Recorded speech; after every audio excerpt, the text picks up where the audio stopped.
Hi guys, welcome back to my channel.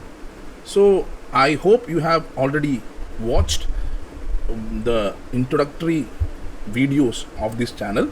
If not, I would like you to watch those videos before pursuing to this third video. Okay, so before today's session I would like to say few words about what are our objectives for this class.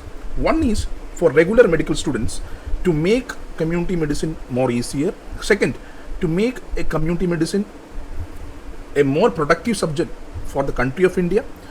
Third, for Neet PG aspirants, those who are preparing for Neet PG aspirants, we will be covering topic wise, and also we will be discussing certain questions at the end of the session, also in the beginning. So it will be a useful session for Neet PG students also. So see, these are our primary objectives for this session. So we will be planning this session according to those objectives. Okay, am I clear? So we will go to the first chapter after our two introductory session, that is importance of community medicine in medical curriculum. Second is what is the relevance of community medicine in India. These two sessions we have already taken. Now we will dig bit deeper topic wise and chapter wise. So this today is the first chapter, that is man and medicine towards health for all. Okay, thank you for your time.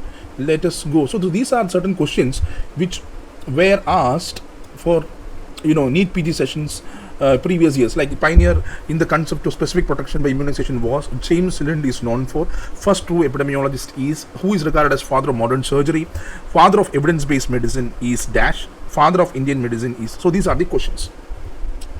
So we will try to cover all these topics, and also so today's topic is of man and medicine, how we reached here, how we reached evidence-based medicine, so how we evolved to today's times. So that is very important. Without understanding history and historical underpinnings, we cannot move forward. Knowing history will help you to understand how to move forward, to not to make those mistakes which happened already in our past.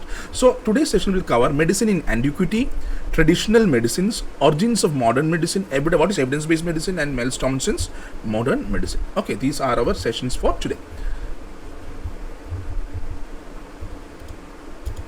So coming to public health, I will use the word public health rather than community medicine, because you should understand what is public health simply means getting a different perspective of the society and community altogether. For example, you can see in this picture, this is the bird's eye view. Rather than an individual treatment to diseases, understanding the concept of disease and health in an overall perspective using a bird's eye perspective. That is the idea of public health. Understanding the community as a whole, and understanding the society as a whole, and also understanding the public society and public interactions as a whole, to understand the various dynamics of the disease. That is what public health is all about. That is what this picture is. It is a bird's eye perspective of disease and disease prevention. Okay, now coming to our, so you can understand in India there is twin realities. One reality is this: I told you there are skyscrapers in one side of Mumbai, and also we have Dharavi. If you had traveled to Mumbai, when you are about to land to the Chhatrapati Shivaji airport, you will see this visual. You can see one of the biggest slums of the world, Dharavi, in one side, and also very beautiful skyscrapers which are trying to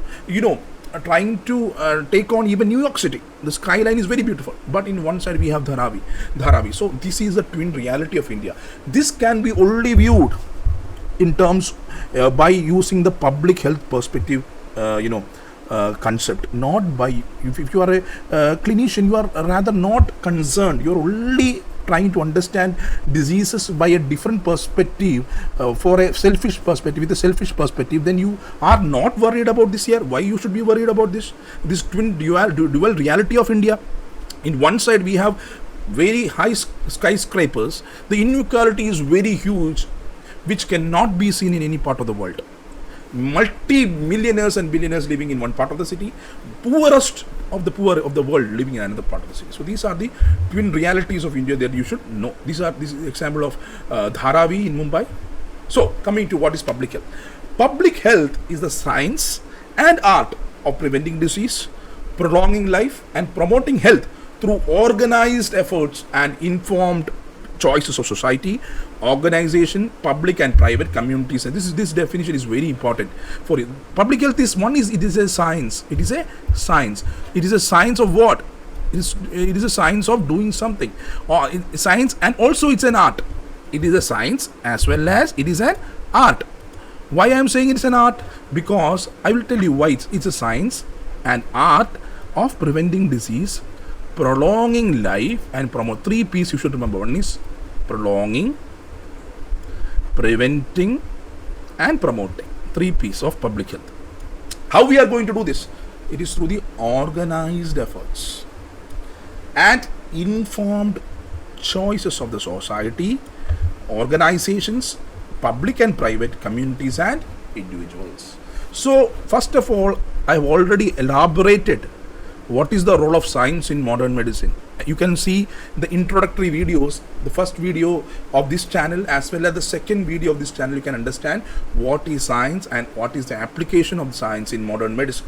And we are using that particular science. I'm not having time to explain that part here because I've already explained in the other session. Those who want, you can check the first video.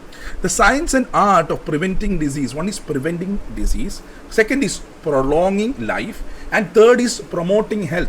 Through what? Organized effort. It should be very organized together as a community. Then only we can win in this effort. And informed choices of the society. Society should be informed. Society should be having. There are many choices. For example, we can take a choice on emotional basis. We can take a choice on religious basis. We can take a choice on cultural basis. But if we want to take a choice, rationally, it should be informed choices. That is informed choice of society, organization, both public medical colleges, private medical colleges, government, all civil society and individuals are all part of public health. That is the wider definition of public health. So hope it's very easy to remember the science and art. I told you what is art. Art means the art of communication is very relevant in public health. Without the art of communication or the art of changing the behavior of people, you cannot succeed to change the behavior of the people and also the total health of the people. Okay. So coming to the historical underpinnings, how it started. From the time immemorial, man has been interested to trying to control disease.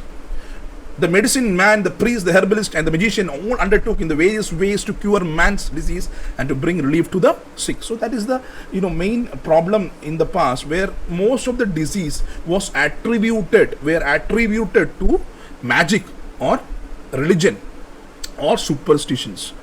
So man was always concerned to solve the enigma of disease, but he was not able to do that in the olden times. Now, what happened later was that medical knowledge, in fact, is derived to a very great degree from the intuitive and observational propositions and the cumulative experiences gained from others. So, we are going to understand how medical knowledge evolved from our superstitious ancient times. So, what I told you, this session also I have already taken in the first introductory video. What makes modern medicine different from all other set of medicine is just one important thing. It is because it is evidence based. We are practicing not allopathy, it is evidence based medicine. So evidence based medicine makes modern medicine more credible, more elaborate, more conclusive, more inclusive also in certain terms. So this modern medicine is based on evidence. It is called evidence-based medicine. That makes modern medicine different from all other systems of medicine. Okay. So I told you evidence-based medicine is based on best research evidence, clinical expertise, what clinician knows, and patient values. These are the 3 cardinal elements of evidence-based medicine. So David Sackett is widely considered as father of evidence-based medicine. He was he, along with his colleagues at McMaster University in Canada, developed the concept of framework for applying scientific method to clinical decision making, emphasizing the importance of rigorous research and critical appraisal of evidence. So these make evidence-based medicine the best medicine all over the world. So we are now trying to understand how we reached here, from where, what are the historical medicine we had. These all things we will try to unravel in this small tiny session. So since knowledge was limited, the primitive man attributed the disease, in fact all human suffering and other calamities, to the wrath of gods, the invasion of body by evil spirits, and the malevolent influence of stars and planets. So that was one problem. In the olden times, everything was attributed to wrath of God. In the ancient times, I told you there were a lot of medicines in the ancient times. One of the medicines was Egyptian. We have Egyptian medicine, Indian medicine, Roman medicine, Chinese medicine. So we will talk little bit of Egyptian medicine. Egyptian medicine was far from primitive. They believed that disease was due to absorption. So if we want to attribute one primitive medicine which was very wholesome, is one Egyptian medicine, because they had lot of good milestones, like they believed that pulse was the speech of the heart, and also the best known medical manuscripts belonging to the Egyptian times are the Edwin Smith papyrus and also the Eberus papyrus. This can be asked for your as MCQ. Eberus papyrus is, or manuscript, belongs to which ancient medicine? It belongs to Egyptian medicine. The most complete medicine of the ancient time is Egyptian medicine. Now, coming to, yes, in Egyptian medicine, in the realm of public also, Egyptians had excelled. They built planned cities, public baths, underground drains, which even the modern times we envy about them. They had also some knowledge of inoculation against smallpox, the value of mosquito nets, and the association of plague and rats. Now coming to Indian medicine, the medical system that are truly Indian in origin are development of Ayurveda, Siddha. Ayurveda is practiced throughout India, but the Siddha system is practiced in Tamil-speaking areas of South India. Okay. Now we have Chinese medicine. Chinese medicine is known for the barefoot doctors. These are the ancient medicine. Then we have the Greek medicine. So if we want to contribute one medicine which was very similar to modern medicine, very similar in terms of ideology or the philosophy, is Greek medicine. Why? Because Greek medicine always relied on some evidence. The classic period of Greek medicine was from the year 460 to 136 BC. The Greeks enjoyed the reputation of the civilizers of the ancient world. They started this revolution, scientific revolution. Why? Not because they are very brilliant people, just because they asked the right question. So questioning the concept, asking the right question, was started during Greek medicine. Or you can understand the Greek philosophers, Socrates, Plato, Aristotle, they all contributed to the dawn of modern medicine. They taught men to think in terms of why and how. An early leader in Greek medicine was Asclepius in 1200 BC. By far, the greatest physician in Greek medicine was Hippocrates, who is regarded as the father of medicine. He was born in a little island of Kos in the Aegean Sea about 460 BC.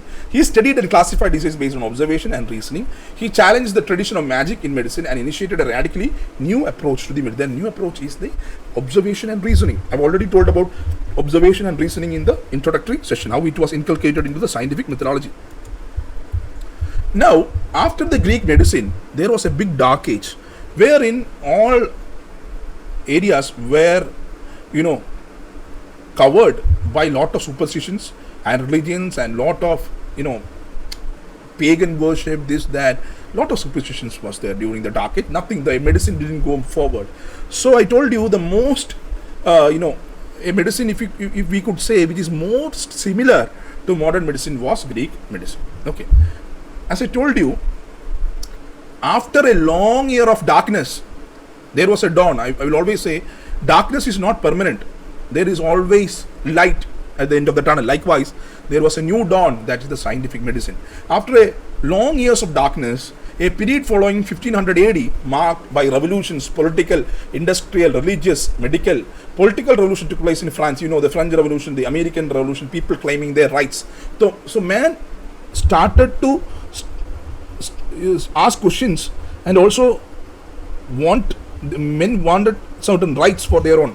The working class, the American Revolution, the French Revolution, the American Bill of Rights, all happened during this era, along with this questioning of certain ideologies and superstitions.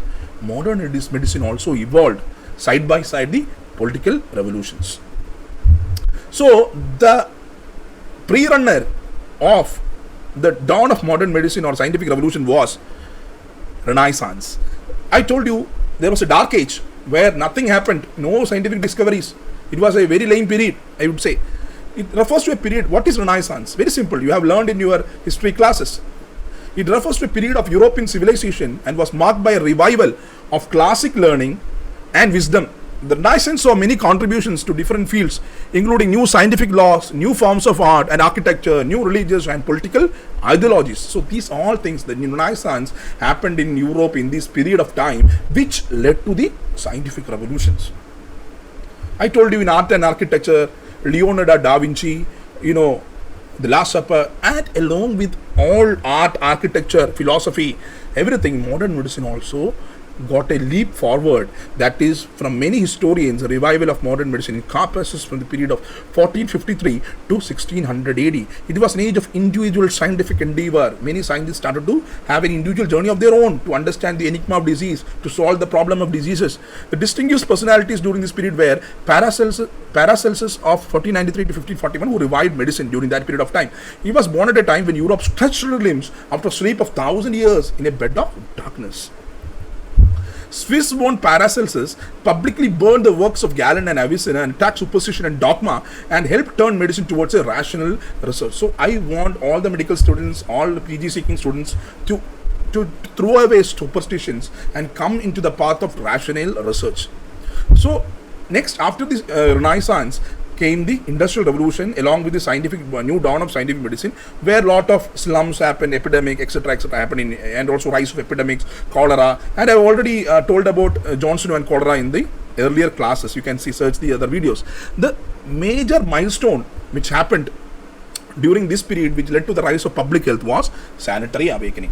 Another historic milestone in the evolution of medicine is the Great Sanitary Awakening, which took place in England in the mid-19th century and gradually spread to other countries.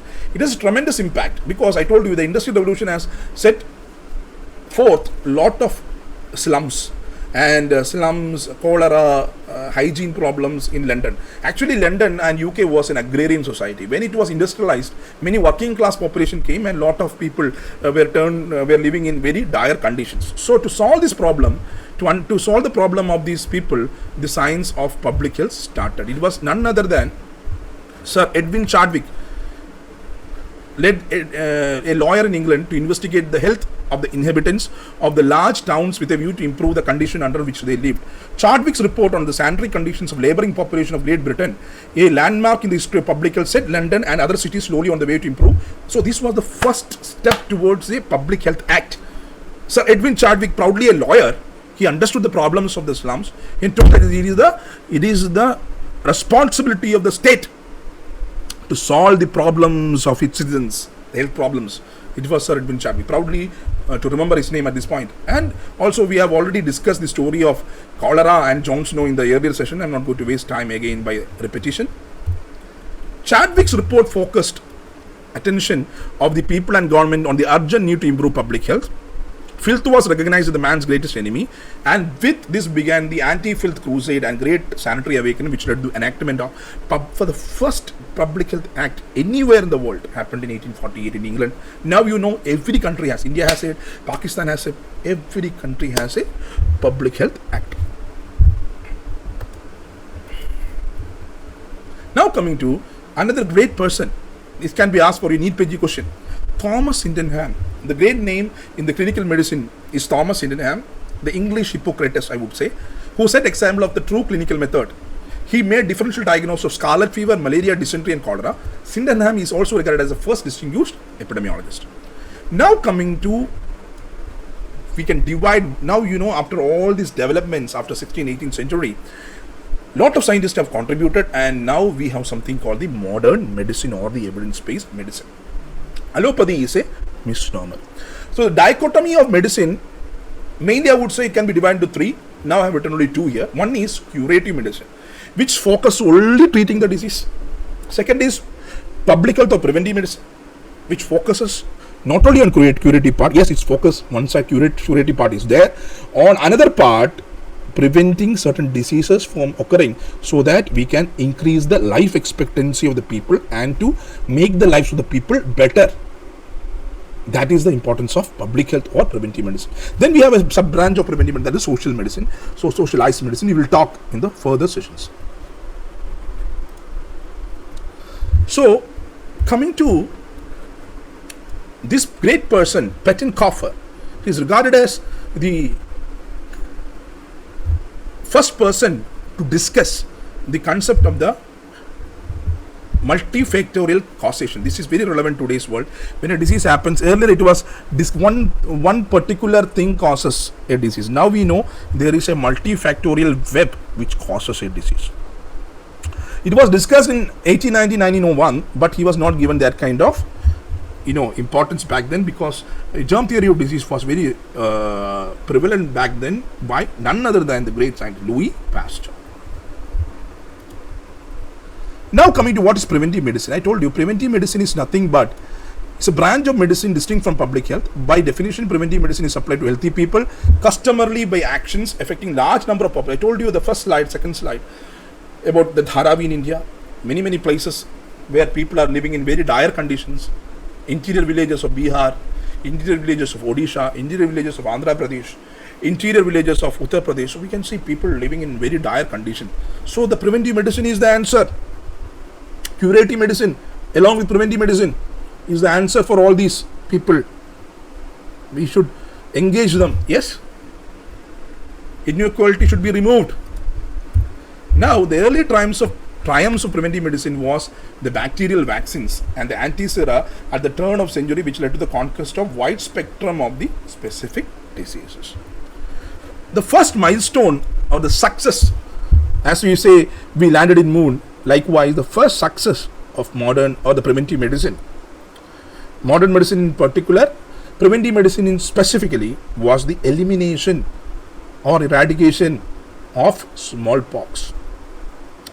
Declines took place, due to the new vaccines, declines took place in terms of bacterial diseases. Due to the great success of the decline of bacterial diseases, new viral vaccines we developed. And also the eradication of smallpox was the greatest achievement, triumphs of preventive medicine, which we celebrate even now. Then we know we have already, on the verge of elimination of polio. India has already eliminated it. We are trying to eradicate polio from the surface of the earth. Okay, and we are trying to eradicate and eliminate lot of diseases like malaria, leprosy, syphilis, and other parasitic diseases. So it's a great journey for the modern medicine. Preventive medicine did not confine to what we say quarantine and also the vaccines, etc. The preventive medicine is in a new dimension like nutrition and how to have a proper diet, nutrition, etc. We are talking about that in the modern times. Now coming to social medicine. I told you social medicine can be regarded as a sub of preventive medicine or public health. Social medicine has been primarily a European specialty. The seeds that medicine is a social science were sown late in the 19th century. The pioneers such as Newman of 1847 and Virchow of 1848. In 1911, the concept of social medicine was revived by none other than Alfred Brodhen of the Berlin, who stressed the importance of understanding what is social medicine. Simple to understand the society, how people live, how people behave, how people interact with each other, their culture, their lifestyle, how their daily living influences or determines the diseases. It's called social medicine. For example, poverty is high in a place, unemployment is high in a place, superstitions are high in a place. It's very difficult to prevent a lot of diseases. That is the importance of social medicine. Now coming to the changing concepts in the public health. This is very important. One is from the 1880, I told you the renaissance to the dawn of new scientific medicine. We had the first phase from 1880 to 1920 is called disease control phase. The first phase was all about controlling the communicable disease, because the villain was communicable disease like cholera, typhoid, all the bacterial diseases back then, smallpox, etc. From 1960, from the 1920 to 1960, another phase was health promotional phase, where people understood the importance of public health and health promotion and better healthy lifestyles, and they started to promote health in a very scientific way. That is the health promotion phase from 1920 to 1960. Vaccinations also helped in that particular era. And third is social engineering phase, where we have already controlled the communicable disease to a certain size. Now the main villain was non-communicable diseases. So to understand the non-communicable and lifestyle diseases, we have to change the diet, nutrition, the way alcoholism, and lot of things, how we behave. Then came the social engineering phase to understand the society and its behavior. And then the last phase where we are today and continuing is 1981 to 2000, where we give importance to health for all, where there should be a minimum concept of health even to the poor of the poorest. That's the concept of health for all. Health for all is a concept which evolved, where more importance is given to social justice, equity, recognition and importance of community participation.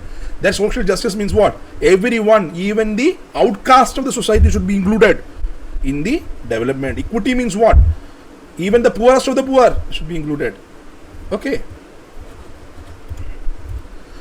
Again, how health for all, the philosophy came was in the 1977 World Health Assembly said that the main social target of the governments and WHO in the coming decade should be the attainment of by all citizens of the world by the year 2000 of a level of health that will permit them to lead a socially and economically productive life.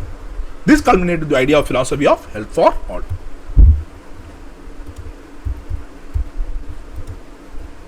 Then came the concept of millennium development. From 2000 to 2015, we had the concept of millennium development goals, where we have, it is a continuation of health for all. Like 8 important targets were there: global partnership for development, eradicate extreme hunger, achieve universal primary education, ensure environmental sustainability, promote gender equity, equality, empower women, combat HIV/AIDS, malaria, other diseases, improve maternal health, reduce child mortality. These were the 8 important targets of Millennium Development Goals of 2000 to 2015. Now we are from 2016 to the current era. We have something called Sustainable Development Goal, where we have 17 targets or goals. 1, no poverty, 0 hunger, good health and well-being, quality education, gender equality, clean water, affordable and clean energy, decent work and economic growth, industry, innovation and infrastructure, reduced inequalities. That is an important, reduced inequalities is a very important point in India, where inequalities are very high. Sustainable cities and community, very important for India. Responsible consumption and protection, climate action, life below water, life on land, peace, justice and strong institution and partnership for the goals. Okay, that's the Sustainable Development Goals for you. Now we have the story of James Lind. And James Lind is a very important scientist.